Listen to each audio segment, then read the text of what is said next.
বর্তমান বিশ্বে সবচেয়ে দ্রুতগামী যে প্যাসেঞ্জার প্লেন আবিষ্কার হয়েছে এটার নাম হচ্ছে বোম সুপারসনিক। কি নাম? Bomb supersonic. Bomb bomb Afridi না, আবার বোম সুপারসনিক। এটা ঘন্টায় চলে 1300 কিলোমিটার বেগে। এটা দিয়েও যাওয়া যাবে না, কারণ কোনো প্যাসেঞ্জার বিমান দিয়ে এই যে মাধ্যাকর্ষণ শক্তি এটাকে ডিঙানো যায় না। আমাদেরকে যেতে হবে রকেট দিয়ে। কোন রকেট দিয়ে যাব? যেই রকেট দিয়ে নীল আর্মস্ট্রং, এডউইন অলড্রিন আর মাইকেল কলিন্স 1969-এ চাঁদে নেমেছিল। ওই রকেটটার নাম হচ্ছে অ্যাপোলো 11। যারা যারা হাত তুলছেন একটু নামটা মুখস্থ রাখেন, অ্যাপোলো 11। তা না হলে আপনি ঘুরে আসলে লোকেরা জিজ্ঞেস করতে পারে কোন রকেটে গেছিলেন, তখন বলতে হবে না অ্যাপোলো 11-এ গেছিলাম। তো ঠিক আছে, যারা যারা হাত তুললেন তারা আর আমি এখন পৃথিবী থেকে সবচেয়ে কাছের যে তারাটা প্রক্সিমা সেন্ট্রাই তার নাম, ওইখানে পিকনিকে যাব। তো এই যে রকেটটা দিয়ে যাব অ্যাপোলো 11, এটা কত দ্রুত চলে এটা আগে শোনেন। এই অ্যাপোলো 11 সেকেন্ডে চলে 11 কিলোমিটার বেগে, মিনিটে চলে 660 কিলোমিটার বেগে, আর ঘন্টায় চলে 39,000 কিলোমিটার বেগে। সুবহানাল্লাহ, মজা করে কইতে পারলেন না? 39,000 কিলোমিটার বেগে ঘন্টায় চলে। আচ্ছা, বাংলাদেশ থেকে আমেরিকা কত কিলো হবে? 8-10,000 কিলো।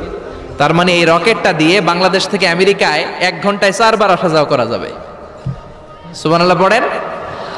তো যারা যারা হাত তুলেছেন, আসেন আমরা এই রকেট দিয়ে পৃথিবীর সবচাইতে কাছের তারা প্রক্সিমা সেন্ট্রাইতে শীতকালের পিকনিকে যাব। কিন্তু যাবেন যে কত সময় লাগবে এটাও তো জানার দরকার আছে না নাই? যেই রকেটটা অ্যাপোলো 11 ঘন্টায় চলে কত হাজার কিলোমিটার বেগে? 39,000 কিলোমিটার বেগে। 39,000 কিলোমিটার বেগে ছোটে এরকম একটা রকেট দিয়ে যদি পৃথিবীর সবচেয়ে কাছের তারায় আমরা পৌঁছতে চাই, আমাদের 1,15,000 বছর লেগে যাবে। Can you imagine? আপনি কল্পনা করতে পারেন যে রকেটটা ঘন্টায় ছুটবে আপনাকে নিয়ে 39,000 কিলোমিটার বেগে, ওই রকেটটা দিয়ে পৃথিবীর সবচেয়ে কাছের যে তারাটা ওইটাতে পৌঁছতে আমাদের 1,15,000 বছর লেগে যাবে। তার মানে আল্লাহ যদি বলে যা আজহারি কি আর করবি, তোর যখন এত শখ হয়েছে, যারা যারা হাত তুলছে তোরে আর ওদেরকে আমি 1,15,000 বছর হায়াত দিয়ে দিলাম। তা আমরা যদি যাইতে শুরু করি, বাকি যারা হাত তোলে নাই এরা মরে ভূত হয়ে যাবে। শুধু এরা না, এদের নাতিপুতিও মরে শেষ, আমাদের নাতিপুতিও শেষ। সবাই মরতে মরতে মরতে মরতে 6,000 প্রজন্ম, 6,000 জেনারেশন যখন মরে ভূত হয়ে যাবে, তখন আমাদের ওই তারার মধ্যে নামার সময় হবে। সুবহানাল্লাহ কইবেন না? গ্রিক সভ্যতার সময়কালে গ্রিকদের একটা সভ্যতা আছে, নাম শুনছেন না? গ্রিক সভ্যতা, মিশরীয় সভ্যতা, মেসোপটেমিয়াম সভ্যতা, ইনকা সভ্যতা, মহেঞ্জোদারো সভ্যতা, চিচেন ইৎজা সভ্যতা।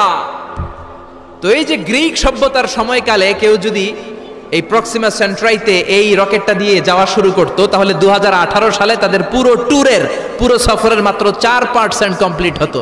96% ট্যুর তখনও বাকি থেকে যেত। চিল্লায় পড়েন আল্লাহু আকবার।